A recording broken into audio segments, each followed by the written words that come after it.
It didn't seem, and Paul was so natural and relaxed, and he enjoyed it, and we knocked it out really quick. When Mick Jagger walked onto the Oscar stage in 2025, something felt wrong. At 82, he shouldn't move like that. He shouldn't look like that. But there he was, making younger stars look tired. Behind the scenes, the truth is even stranger. He hasn't missed a morning run since 1978. His 28-inch waist is the same as in 1969. He just recorded 13 new songs and can still hit notes that destroy singers half his age. The man who should be in a retirement home is breaking records instead. It's haunting. Mick Jagger was born on July 26, 1943, in a quiet little town called Dartford. His dad was a gym teacher, the kind who believed in routines and discipline. His mom styled hair and knocked on doors for the local political party. On paper, it sounded like the perfect middle-class life. But Mick wasn't built for that kind of life, not even as a kid. Clothes were hard to get during the war, so his mom made him bright, homemade shirts. And those colors made him stand out in a world that was mostly gray. By the time he was 8, he was already earning money singing at weddings. He'd get 10 shillings each time. That's around $22 today. That moment, the sound of people clapping, stuck with him. While most boys were outside kicking a ball, Mick was in front of a mirror, trying out bold dance moves. He was practicing for something, even if he didn't know what yet. In 1950, when he was just 7, he met another boy named Keith Richards. They played marbles and became friends for a while. Then school split them up. They didn't know it at the time, but that brief friendship would come back around and change music forever. Even in his backyard, Mick didn't follow the rules. His dad planted straight lines of cabbages. Mick dug some out and planted big orange American pumpkins, just because he'd seen them in comics. His dad was furious, but the neighborhood kids loved it. That little act of rebellion said a lot. Even before guitars and screaming crowds, Mick Jagger had no interest in staying inside the lines. One rainy October morning in 1961, 17-year-old Mick was standing on Platform 2 at Dartford Station, holding a stack of Chuck Berry and Muddy Waters records. That's when Keith walked by, spotted the albums, and couldn't help asking where Mick had found them. They talked for about 40 minutes, just enough time to light a spark that would set off an explosion. A local historian once said the odds of them meeting on that exact day and platform were about 1 in 365,000. But they did. 6 weeks later, they were sneaking into jazz clubs in Soho. Behind the wild moves and loud music, Mick had a brain many didn't expect. At Dartford Grammar, he wasn't just smart, he was brilliant. He won awards, including one for a detailed essay on the Suez Crisis that teachers used as an example. He got A grades in history, English, and economics. That put him in the top 2% in the country. He earned a scholarship to the London School of Economics, where he studied subjects like British government and economic history. His professor remembered him showing up with blues records instead of textbooks, asking about economic formulas one minute, then leaving early to rehearse. By 1962, his grades slipped to straight C's. Then the Rolling Stones got a shot at a real record deal, and school lost its place. He dropped out. His father didn't speak to him for 3 months, but Mick had picked up something useful at LSE. He learned how money worked. The band didn't just play hard, they negotiated hard. They were one of the first to demand a cut of ticket sales instead of a flat payment. That move made them millions. Long before the fame, Mick had fallen for American blues. While British radio played safe pop songs, Mick stayed up at night listening to Radio Luxembourg, soaking in the raw sounds of Howlin' Wolf and Sister Rosetta Tharpe. He wrote down every record he could find, even using half his butcher's assistant wages to buy imported records. The neighbors weren't pleased. They complained about the noise and called it jungle music. One night, Mick's mom walked in to find him shirtless, dripping in sweat, dancing to Shake, Rattle, and Roll. She later told someone she thought he was possessed. But Mick wasn't just copying. He was studying. He knew who wrote every song, which label released it, and how it charted in the US. He didn't just love the music, he lived it. And when the Stones started performing on TV, he turned that obsession into something shocking, something unforgettable.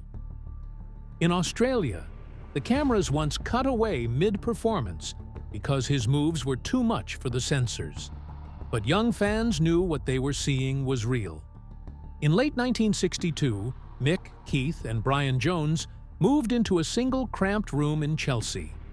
They paid $5 a week for a flat with no heat, a broken stove, and a sink always clogged with tea leaves and cigarette butts. The smell got so bad that neighbors said it was like dead cats. Still, that little room became the band's headquarters. They practiced with their guitars on their laps because the ceiling was too low to stand. The amps were so loud that dust rained down from the ceiling. Mick joked the wallpaper pulsed with the beat of Charlie Watts's drums. That's where they picked their first songs, decided to perform at the Marquee Club, and even debated whether to add the missing G to Rollin'. Jagger's time at LSE didn't last long. By 1963, he was missing lectures and getting warning letters. His teachers called him punctual but bored. He was choosing music over lectures, rehearsals over readings. Dropping out meant giving up a steady future. A British graduate earned around $900 a year then.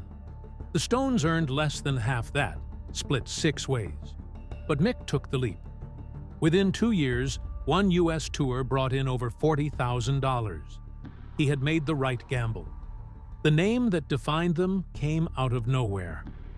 When Brian Jones was asked over the phone what their band was called, he quickly glanced at a record nearby and said, "The Rollin' Stones." It was a Muddy Waters song title, missing the G just like the original spelling.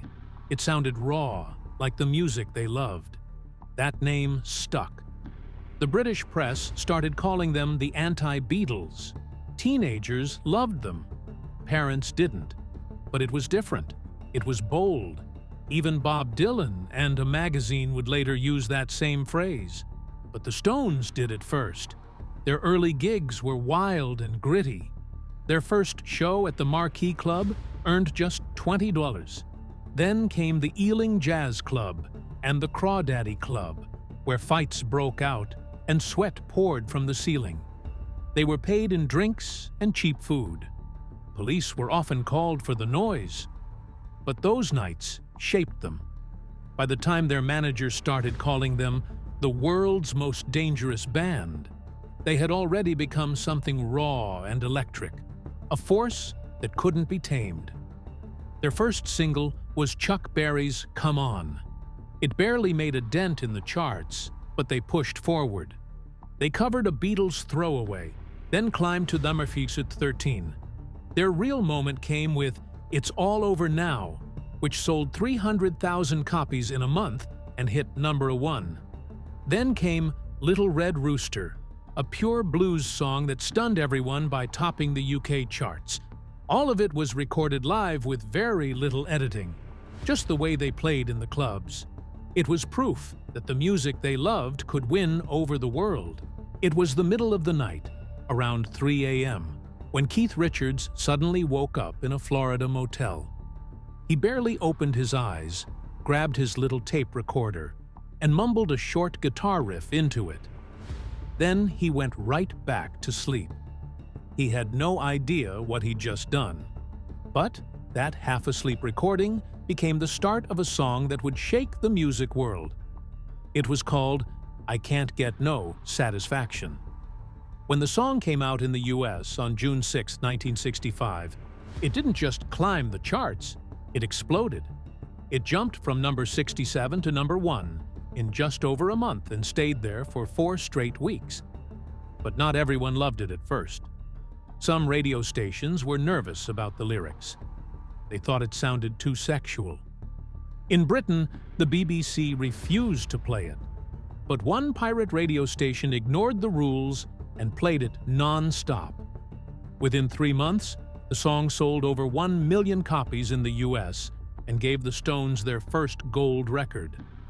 A magazine even said the sound was so raw, it scared parents.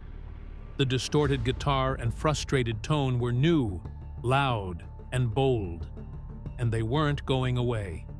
Even now, that same 3-minute track is ranked the second greatest song of all time, preserved in the Library of Congress, and streamed over 530 million times as of August 2025. All because of a sleepy little riff recorded in the dark. Before this, the Stones were mostly known for doing covers of older R&B songs. But everything started to change with one track, The Last Time. It was recorded in January 1965 and released just a few weeks later. Brian Jones played a sharp, catchy riff, while Charlie Watts kept a steady, marching beat on the drums. In the UK, the song hit #1 in less than a month. In the US, it climbed to #9. That was a big deal for a British band writing their own music at a time when American Motown and folk rock ruled the airwaves. Unlike the Beatles, who smiled and wore matching suits, the Rolling Stones chose a different path. They wanted to look rough, dangerous, and untouchable. Their manager, Andrew Oldham, told reporters to lock up your daughters and made sure the band looked as messy as possible in photos. That image became real when Jagger and Richards were fined for urinating on a gas station wall after being denied bathroom access. It made front-page news. In America, concert posters screamed like warning signs. "They're coming!" as if the band were invaders. On stage, Jagger moved like a snake and licked his lips, which made newspaper writers say he was too inappropriate for TV. But teenagers loved it. Then came a song that didn't sound like anything they'd done before. On May 13, 1966, Paint It Black was released. It opened with a strange droning sound made by a sitar, an Indian instrument. Brian Jones had picked one up after hearing the Beatles use it once, but this wasn't peaceful or gentle. It was fast, dark, and wild. The song hit #1 in both the UK and the US. It was the first time a sitar led a chart-topping rock song. The lyrics felt heavy, almost hopeless. But the wild ride had consequences. In 1967, police raided Keith Richards' country home after hearing that Mick Jagger was high on LSD. When they barged in, they found Marianne Faithfull wrapped in nothing but a fur rug and some pills in a velvet jacket. They weren't even illegal prescription drugs, but Jagger was still arrested. The trial was all over the papers. They called him a corrupting force, a symbol of everything going wrong with young people. He was sentenced to 3 months. Richards got a full year. But something strange happened. People started to push back. The press, the public, even other musicians. The sentences were overturned, but Jagger never forgot the smell of prison bleach.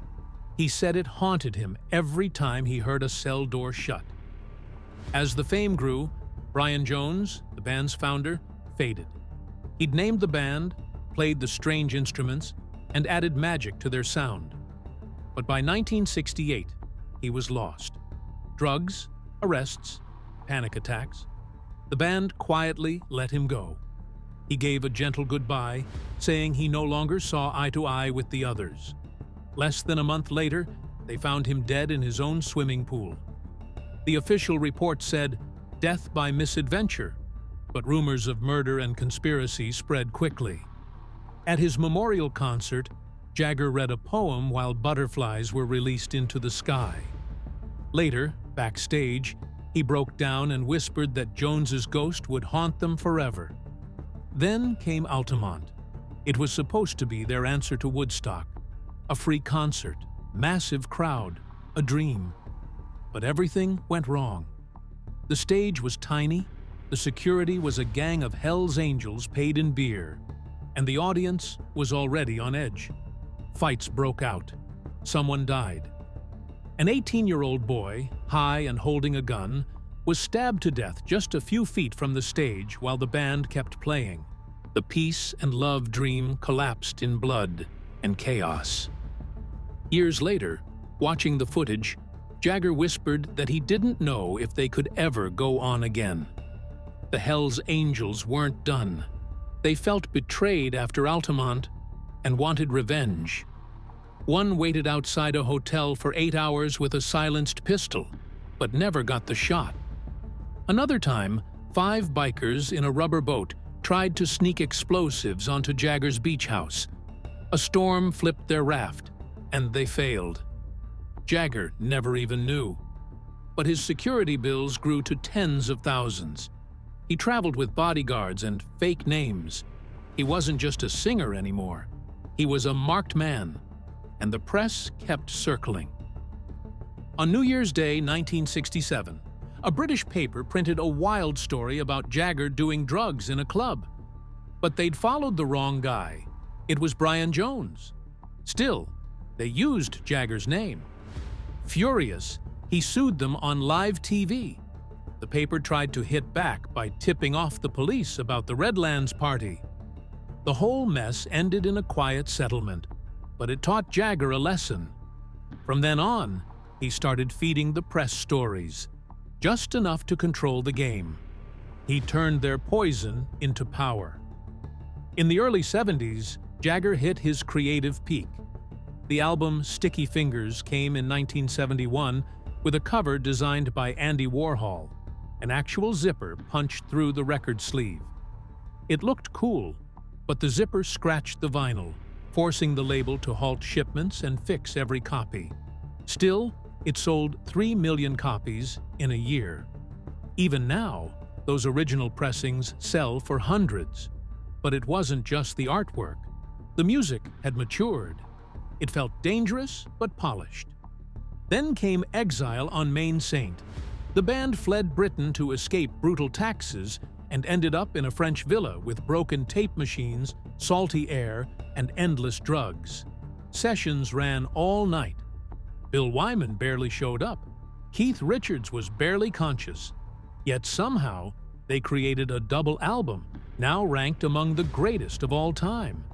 It didn't sound clean, it sounded real. Messy, mysterious, and unforgettable. Much of that sound came from Mick Taylor. He was only 20 when he joined, but changed everything. His solos had soul. He played with such fire that it made everyone else step up. On one song, he recorded the entire outro in one take. When he finished, no one said a word. Then Keith Richards simply said, "Well, that's the record then." Taylor's influence carried them through 4 legendary albums. When he quit in 1974, Jagger admitted the band had to catch up to where Taylor had already gone. And then, in 1975, the Stones went big. Their US tour wasn't just loud, it was massive. They brought 22 tons of gear, a stage the size of a football field, and inflatable props that looked like something from a fever dream. Jagger sprinted down a catwalk, changed costumes half a dozen times, and made the whole show feel like a movie.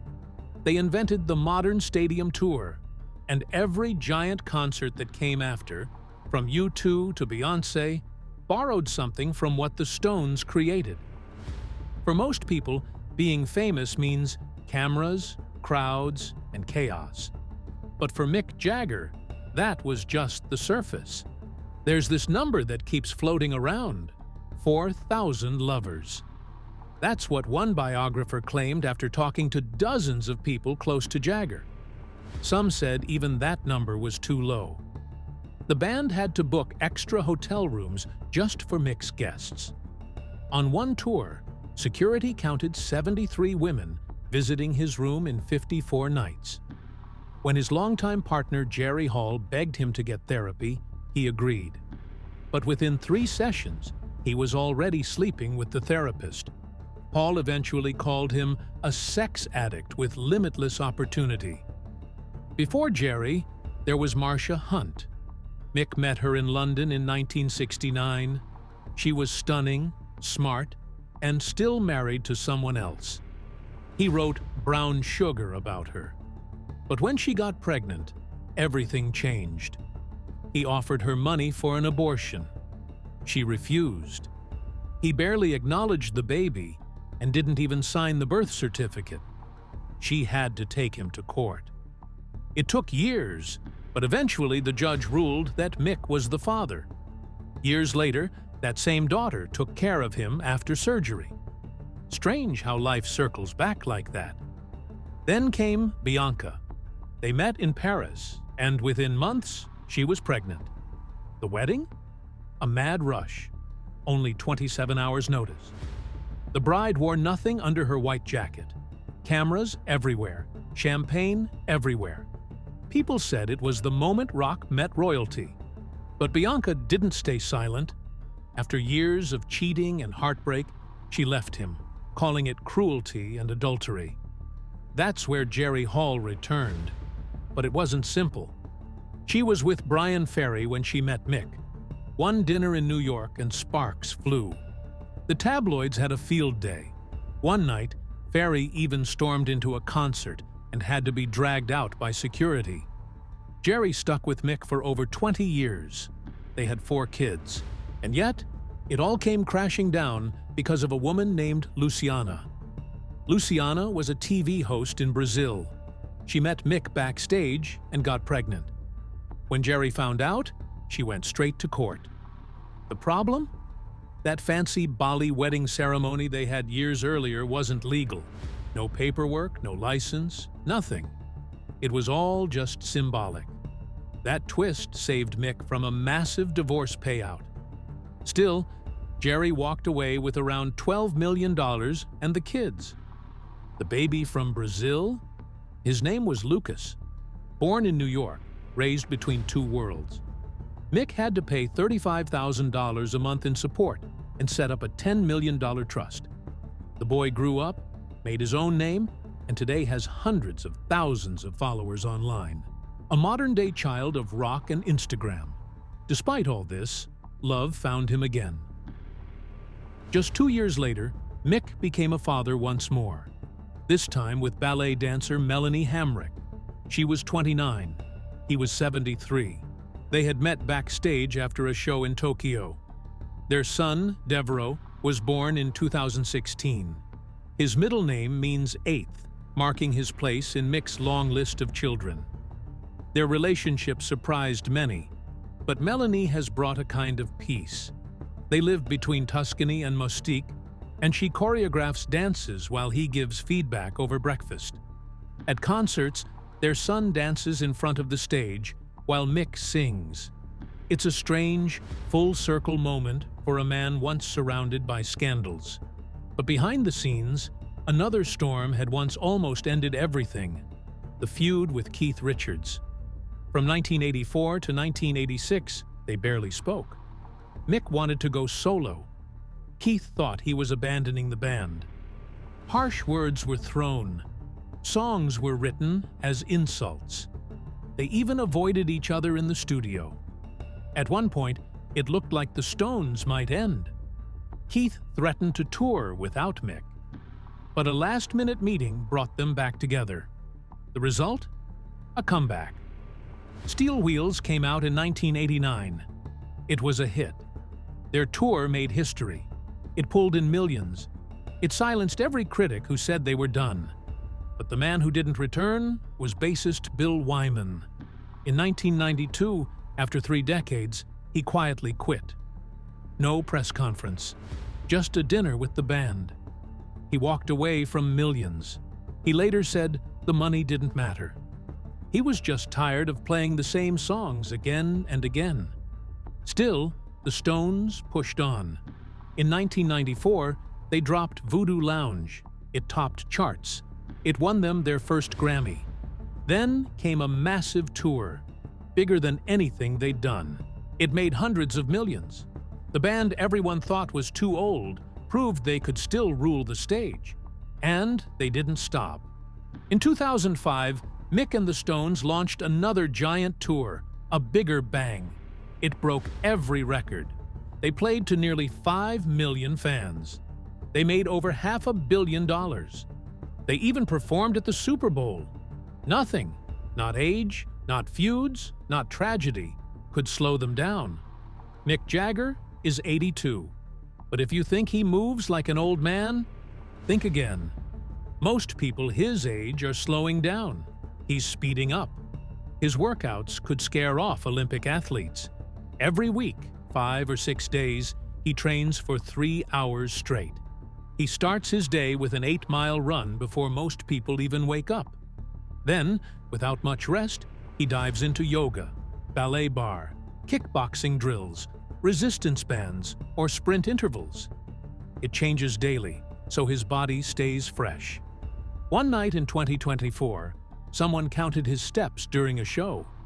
Just one stadium catwalk? Over 12,000. That's more than a full hour of jogging. And he was still singing, dancing, and working the crowd. In a video from May 2025, he's rehearsing dance moves at 120 beats per minute. 20 minutes straight. No water, no break. When he's not performing, he's still moving. His bandmate jokes, he foam rolls more than he sits. That's not a joke. That's just Mick. He's had the same 28-inch waist since 1969. And when doctors checked his bones last year, they said he's more like a healthy 40-year-old than a man over 80. Now here's the thing, he doesn't just train like a machine, he eats like one too. No fast food, no junk. His meals follow a strict plan they call Mick-Iterranean. Breakfast is a smoothie, spinach, ginseng, a splash of cod liver oil, blended sharp at 7:30. Lunch is slow carbs like sweet potatoes or quinoa, matched with a small cut of fish or chicken. Red meat, twice a month, tops. Maybe a little steak after a big rehearsal. After 6 p.m., no sugar, none. Not even a snack. He says late sugar messes with his sleep. Even his water has rules. It has to meet baby food standards for minerals and pesticides. And every day, there's half an avocado, served whole, no slicing. Oxidation is the enemy. He skips alcohol most weeks, but sometimes he'll let himself enjoy a Guinness. That balance, his doctors say, is why his cholesterol and heart health look better than most 30-year-olds. You'd think with all that effort, maybe he's had some help from surgery. Not a chance. He swore off plastic surgery after one small procedure in 2006 went wrong. It numbed part of his face, and that was it. Never again. His daughter said it best. Those wrinkles are a map of his life. Instead, he uses SPF 50, pricey skin creams, and infrared saunas to keep things fresh. There's a practical side, too. If he gets surgery and can't perform within 48 hours, tour insurance punishes him. It's just not worth the risk. Fans seem to love the realness. In fact, in a 2024 poll, he was voted the most trusted aging rock star. Even the deep lines on his face help with stage lighting. Directors say they catch the light like built-in makeup. He's even bounced back from heart surgery like it was nothing. In 2019, doctors replaced a valve in his heart. Most people his age would need months to recover. Mick? He was dancing full speed just 42 days later. By June, he was sprinting across stadium runways again. Since then, he wears a fitness tracker that sends real-time data to his medical team. In 2024, his heart rate on stage hit peaks of 145, still well below his limit. After shows, he drinks beet juice to boost blood flow. He also does deep breathing to keep his heart strong. Last test showed his heart pumps like someone decades younger. His 82nd birthday didn't look anything like a quiet celebration. He ran into the room with pink bunny ears and a Stones shirt, then started crawling on the floor playing Hot Wheels with his youngest son. He ran up and down stairs handing out cake, singing his lungs out. The internet went wild when his fiancée posted pictures. The comments exploded. You could see his abs. His arms still had shape. His smile was exactly the same as it was in the 60s. Keith Richards saw the photo and left one comment: "Rabbit season forever." That moment wasn't just cute. It showed he's not just alive. He's thriving. Some say it's genetics. He says it's ballet and a morning run he hasn't missed since 1978. Even Hollywood couldn't resist him. At the Oscars in March 2025, Sting was supposed to present an award. Then Dylan. Both dropped out. So who shows up? Mick Jagger. He walks on stage like he owns the place. Black Tom Ford suit, crimson pocket square, Cuban heels that make him look even taller. The teleprompter failed. Didn't matter. He improvised a funny story about songwriting being like stealing kisses. Then, right at the punchline, he popped his hip and made Spielberg jump to his feet. Social media went insane. Questlove tweeted, "Mick is 81 going on 31. One joke about being younger than Bob Dylan had fans howling. Streams of Stones songs jumped 67% on Spotify that hour. One unscripted moment, and he stole the whole show. Just when people thought the Stones were retiring, photos leaked of Mick walking into a studio with fresh lyrics in hand. 13 new tracks. Paul McCartney plays bass on one. Sessions go late into the night. Mick records standing up, no coffee, just peppermint tea. They canceled a giant European tour to finish the album. It wasn't about money. It was about topping themselves. He's pushing to release it before turning 83, just so he can beat the Beatles by one more album. If it drops, it'll be his 25th studio LP. 55 years as a credited producer. And he's still not done.